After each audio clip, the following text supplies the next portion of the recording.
For Carol Williams, everybody! Oh! What a resume! No one recognizes me? Here. Nothing to live up to there. I appreciate that.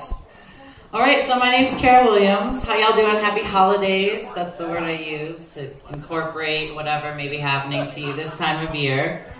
When I was a kid, my mom used to threaten to call Santa Claus when my brother and I were fighting or upsetting her or whatever made her upset back in the day. And when we got older and found out the truth, and I'm not going to tell you the truth if you don't know, but she would threaten to call Visa and cancel her credit cards if we were arguing. So I'm really tall, if you can't tell on stage. I'm really a tall human being. I'm 6'1", and I'm a girl, and I don't know how many guys in here above 6'1". Yeah. 11. And how many guys above 6'1" date girls that are 5'1" or shorter?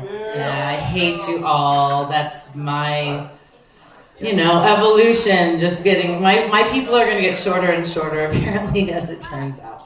So I've heard every tall joke because I've been tall since I was in 5th grade. I was Big Bird, Mama Longlegs, Manute Bowl, Tree Rollins, Jurassic one night with a rugby team. They called me Jurassic because I'm like a dinosaur. Praying Mantis, definitely I've heard. Shorty, that was a really creative one.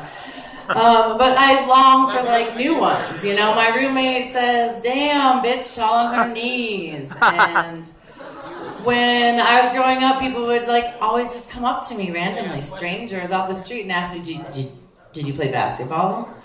And I would ask them if they played miniature golf. Is that an appropriate comeback to that?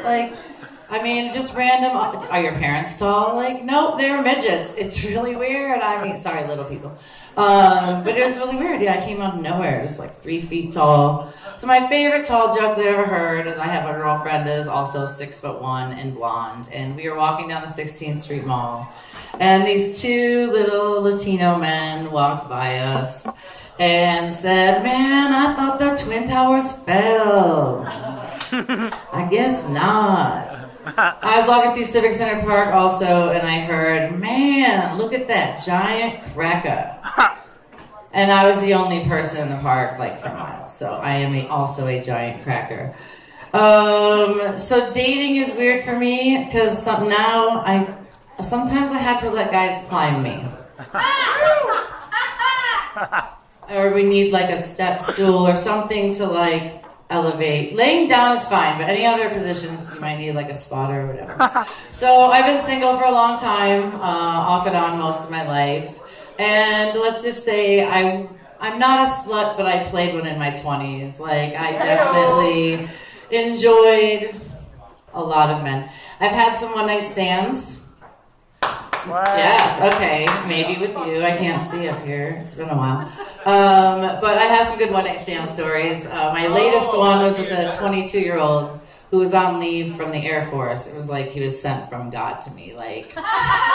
I'd just broken up with someone. I was a little drunk. He was he was beautiful, 6'4". Had our time, enjoyed ourselves, laughed, cried, things happened. And as he was leaving my apartment, because I told him to leave, he said, "All right, bye, old hippie lady."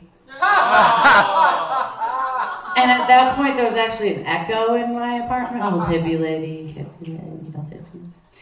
And it kind of hung in the air for a minute, and then I just realized I can't hook up with 22-year-olds anymore. I don't think my heart can take it. It still is a little tender in my heart. So let's see what else is going on. So this drink ticket I got tonight for coming on stage is the first money I've ever made making jokes on stage, and I think I might keep it forever because this is the 3rd or 4th time I've done it here, and no one's ever given me a drink ticket. So I think I'm actually owed a couple, but I'll let it slide for this time. But it was very special to me in general. So let me just get out my notes here. So I've worked in restaurants for years. I had to look that up because I forgot for a second. I've had 3 jobs. I worked at a mental institution, I worked for Trans World Airlines at the ticket counter, and I've worked in restaurants. And the worst job I ever had was at the airline.